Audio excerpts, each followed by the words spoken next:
on this mournful day, we, historians, with me as the speaker, have been chosen to do the eulogy on the behalf of the New Deal. As odd as it may seem, we are also required to not only speak positively of the New Deal, but negatively as well to appease conflicting sides, including our own opinions to the king. Born during the inauguration of FDR in the early 1933s, the New Deal had inspired to help American people during the Great Depression by focusing on three general goals: relief, recovery, and reform. The New Deal created millions of jobs and sponsored public works projects that reached almost every country in the nation. Federal protection of bank deposits ended the dangerous trend of bank runs. Abuse of the stock market was more clearly defined and monitored to prevent collapses in the future. Many of these programs sought to help the people, particularly the people who were more greatly affected by the Great Depression. But at what cost? The most important source of the New Deal revenue were excise taxes levied on everyday items such as margarine, matches, and electricity, which meant that the New Deal was substantially financed by the middle class and poor people.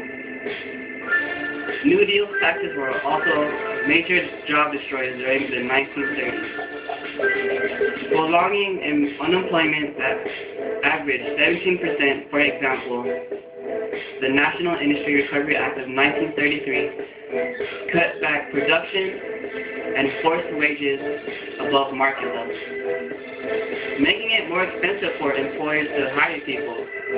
Blacks alone were estimated to have lost some 500,000 jobs because of National Industry Recovery Act.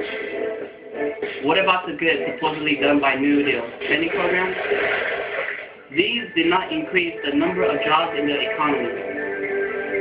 The money spent on New Deal projects came from taxpayers who consequently had less money to spend on food, coats, cars, books, and other things that would have stimulated the economy.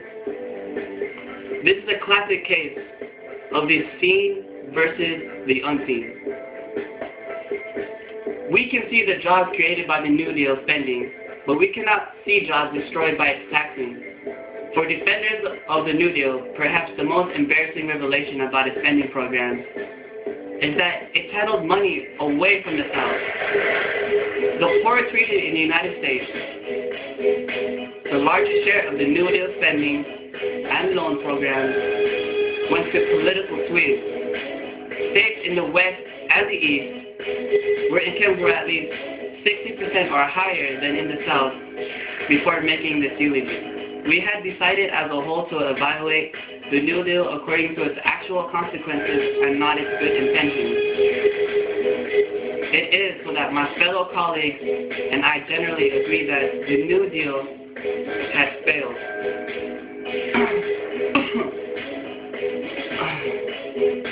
Some of us believe that it had even prolonged the Great Depression. What we do believe ended the Great Depression was the massive spending that had happened as America as we entered into World War II. In 1939, the unemployment rate was still 19%.